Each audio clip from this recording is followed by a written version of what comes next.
আপাতত 3টে লুচি নিলাম, 3টে দিয়ে কাজ সারি। পেয়ে গেছি এখানে লুচি, আলুর দম, আর শীতের সব থেকে প্রিয় হচ্ছে জয়নগরের মোয়া।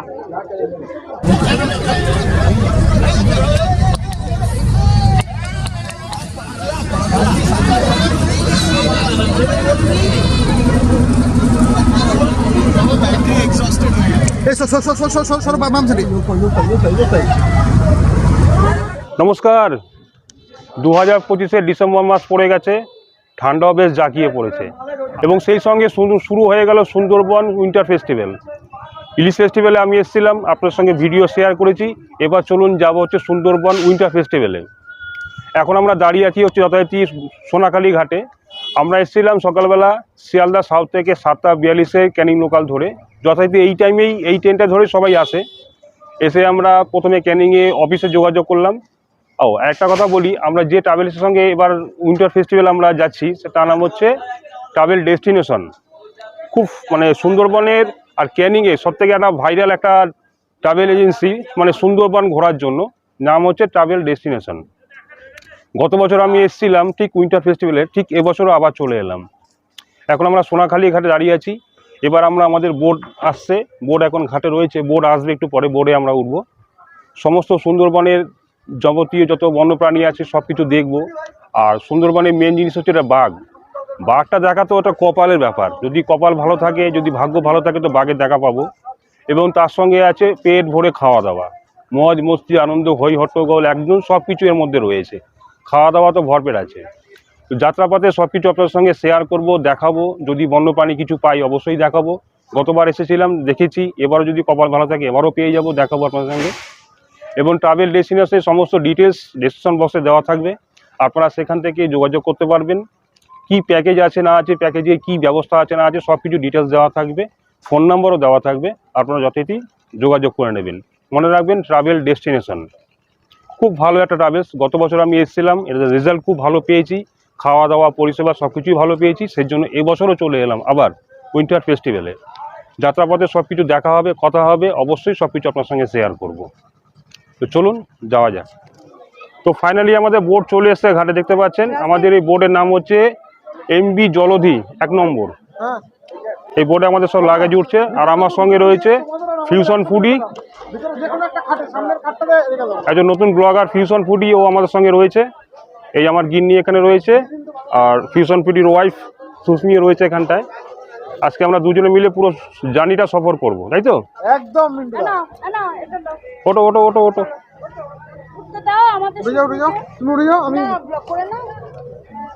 দাঁড়াও দাঁড়াও, ধরে ধরে ওঠো, আস্তে আস্তে ওঠো ওঠো।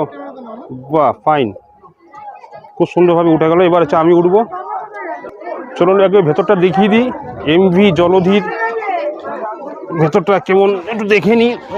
বাপ রে বাপ, বাহ, খুব সুন্দর সাজানো গোছানো একদম। আরও আছে ভেতরে বিছানাপত্র সবই আছে, শোয়া টোয়া যাবে, বসা যাবে। আচ্ছা দাদা, তোমাদের প্রথম দিনে সকালে জল খাবারে কি দিচ্ছ? লুচি থাকছে, আলুর তরকারি থাকছে, মোয়া থাকছে।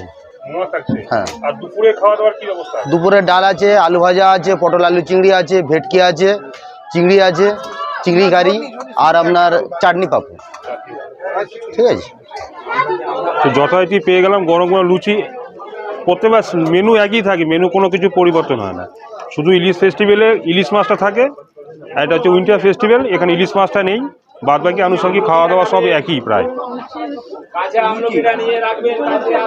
আপাতত 3টে লুচি নিলাম, 3টে দিয়ে কাজ সারি।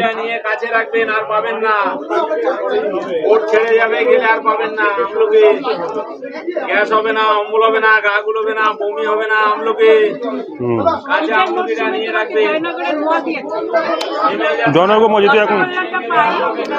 যেহেতু এখন ঠান্ডা পড়ে গেছে, জয়নগরের মোয়া।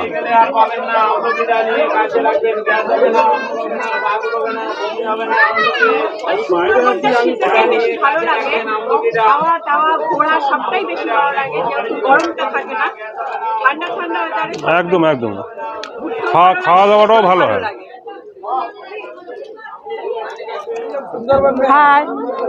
আমরা আবার চলে এসেছি সুন্দরবন ইনভেস্টিগেশনে। আমরা এখানে চলে এসেছি, আর এটা কি বলতো শীতকালে এসেছি। শীতকালে আসা মানে মজাটাই আলাদা। আমরা প্রথমবার শীতকালে আসলাম, আর এখানে এসে সঙ্গে সঙ্গে আমরা এখানে টিফিনটা পেয়ে গেছি। এখানে লুচি, আলুর দম, আর শীতের সব থেকে প্রিয় হচ্ছে জয়নগরের মোয়া।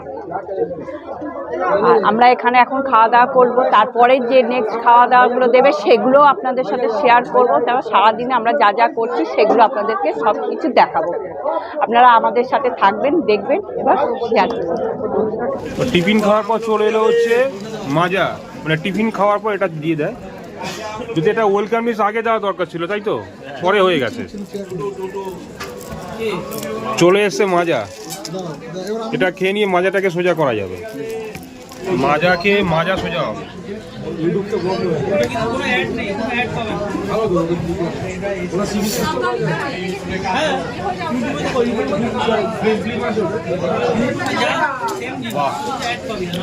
অসাধারণ খেতে।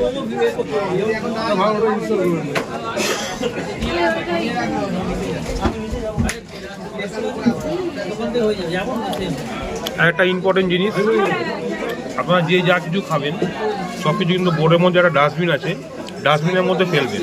কোনো কিছু জিনিস জলে ফেলবেন না, জলে ফেললে কিন্তু ফাইন হয়ে যাবে। আর বোর্ডে কিন্তু প্লাস্টিক বোতল, জলের বোতল ব্যবহার করা নিষিদ্ধ, চলবে না।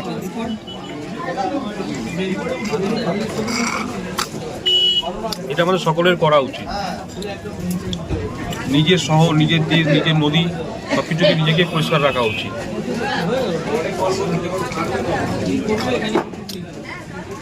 খালি লুচি আলুর দম খাবার পর এখানে চলে এসেছে ওয়েলকাম ড্রিঙ্ক। এটা আগে দেওয়ার দরকার ছিল, যাই হোক ওটা খেয়ে তো এটা খেলে পরে গলাটাও ভিজবে। আর মজা, শীতের মধ্যে ঠান্ডা ঠান্ডা জিনিস খেলে মজাও লাগে। দেখো, এই মধ্যে একটা জিনিস আমি বললাম সবাইকে কিছু নোংরা করবেন না, তুমি নিজেই নোংরা করে ফেললে। আমি জলে ফেলিনি, বোর্ডে ফেললে। বোর্ডে ফেলেছি, বোর্ডে তো ফেলেছি। হ্যাঁ, এটা এটা যাই হোক, এটা পরে এবার ঠিক করবে। হ্যাঁ, পরে আবার ঠিক।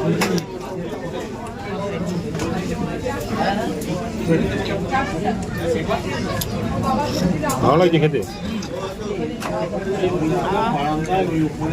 ভালো লাগলো। সো ফাইনালি আমাদের বোট ছেড়ে দিয়েছে। এখন প্রায় ঘড়িতে বাজে 10টা 20 হয়ে গেছে। এই সবে আমাদের বোট ছাড়লো, জল খাওয়ার পর বোট ছেড়ে দিল। আর পেছনে দেখতে পাচ্ছেন এটা হচ্ছে বাসন্তী ব্রিজ। বাসন্তী ব্রিজের তলা দিয়ে আমরা বেরিয়ে পড়লাম। এখন আমরা যাব হচ্ছে গোসাবা যে হ্যামিল্টন বাংলো, তারপরে হচ্ছে বেকন বাংলো যেগুলো আছে ওগুলো আমরা দেখব। তারপরে পীরখালি, গাজীখালি এগুলো সাইড দিয়ে আস্তে আস্তে আমরা চলে যাব হচ্ছে পাখিরালয়। যাওয়ার পথে সব কিছু আপনার সঙ্গে দেখাবো এবং শেয়ারও করব। জল খাওয়ার পরে চলে এলে হচ্ছে গরম গরম চিংড়ি পকোড়া, চিংড়ি মাছের পকোড়া, তার সঙ্গে রয়েছে হচ্ছে টমেটো সস। টিফিন করার পরেই আপনারা পেয়ে যাবেন। সেরকম গরম গরম চিংড়ি মাছের পকোড়া যদি পাওয়া যায়, বোট চলছে তার মধ্যে বোটে বসে বসে আমরা চিংড়ি মাছের পকোড়া খাচ্ছি, একদম মুচমুচে কুড়মুড়ে গোল্ডেন ফ্রাই। বাহ, মুচমুচে আছে বেশ। এটা হচ্ছে প্রথম দিনের সফরের খাওয়া দাওয়া চলছে।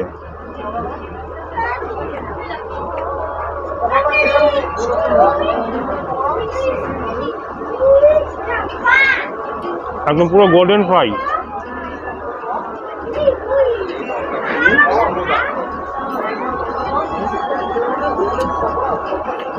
আমাদের টিফিন খাওয়া তো অনেক আগেই শেষ হয়ে গেছে, তার সাথে দিয়ে দিয়েছে মাজা মানে ওয়েলকাম ড্রিঙ্ক।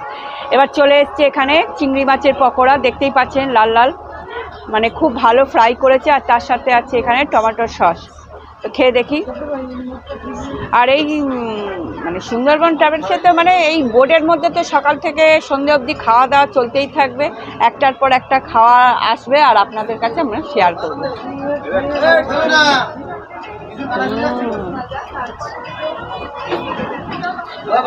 বাহ, দারুণ লাগছে তো। তার সাথে সস দিয়ে চিংড়ি মাছের পকোড়া, দারুণ।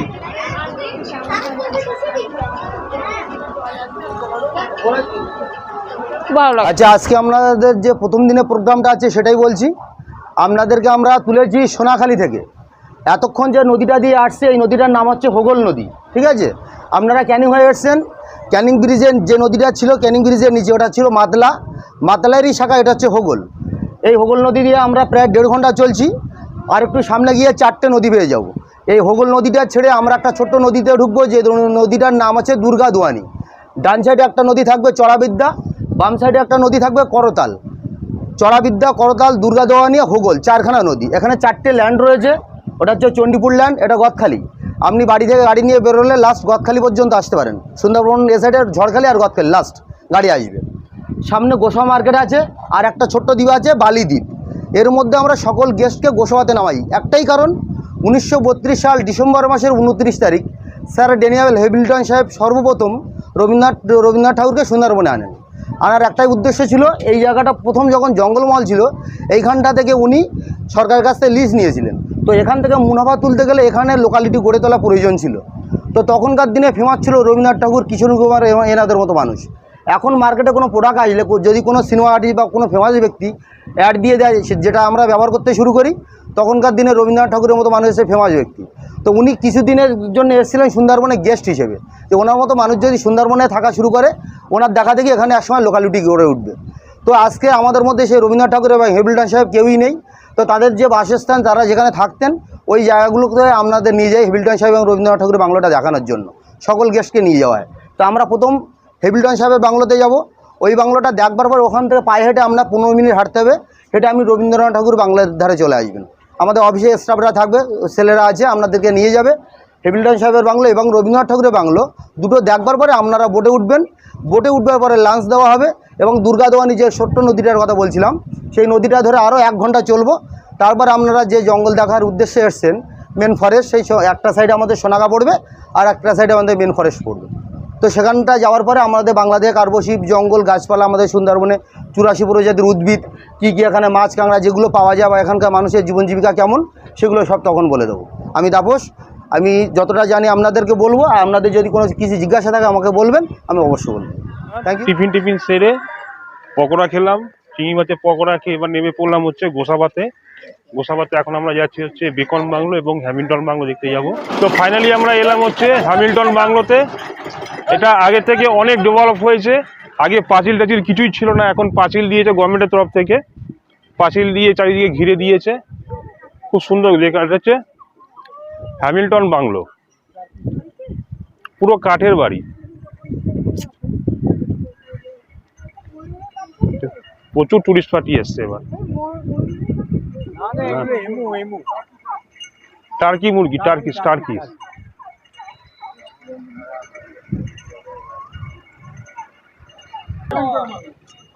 প্রচুর পর্যটকরা এসে দেখতে পাচ্ছি।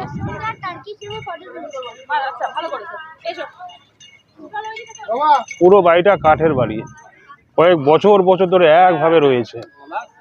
নাম হচ্ছে হ্যামিল্টন বাংলো, লাইট টাইট দিয়ে সাজানো হয়েছে, সরকার থেকে বেশ ভালোই ব্যবস্থা করেছে।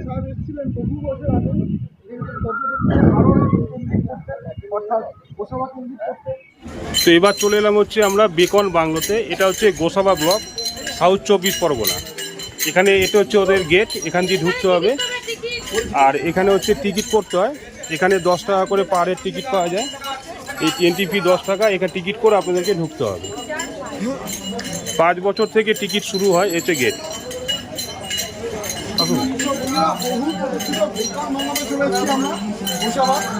ঢোকার পরে এখানে পেয়ে যাবেন এক টুপির দোকান আছে, সব দেখতে পেয়ে গেছি। এটা আগে ছিল না, এখন করেছে। আর সত্যি কথা বলতে গেলে এখানে অনেক কিছু অনেক গুছিয়ে রেখেছে। আগে এত সুন্দরভাবে গোছানো, খুব সুন্দর গোছানো রয়েছে, দেখতে পাচ্ছেন। এই যে এখানে মধ্যখানে একটা চারিদিকে ফুলের গাছ টাছ দিয়ে ভরিয়ে দিয়েছে, খুব সুন্দর করেছে। আগের থেকে অনেক ডেভেলপ হয়েছে এই বেকন বাংলোটা।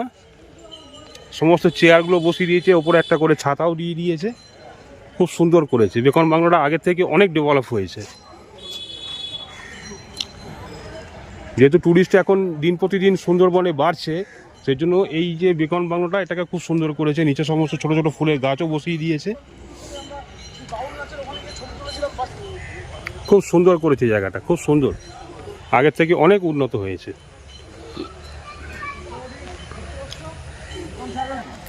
বেকন সাহেব আর রবীন্দ্রনাথ ঠাকুরের যে দুটো মূর্তি রয়েছে, বহু বছরের পুরনো মূর্তি এটা। মূর্তি দুটোকে আগে লোকজন এসে প্রচণ্ড উৎপাত করতো, ভেঙে টেঙে অনেক কিছু নষ্ট করে দিয়েছিল বলে মূর্তি দুটোকে আপাতত এখন ঘিরে দিয়েছে। খুব ভালো করেছে এটা।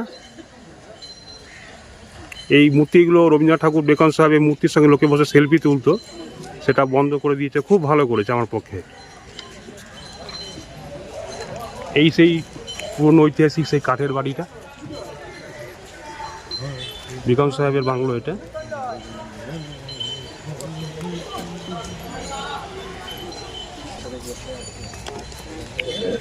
তো চলুন এবার বোর্ডে যাওয়া যাক। এবার হচ্ছে আমাদের লাঞ্চ টাইম, লাঞ্চ করবো বোর্ডে বসে।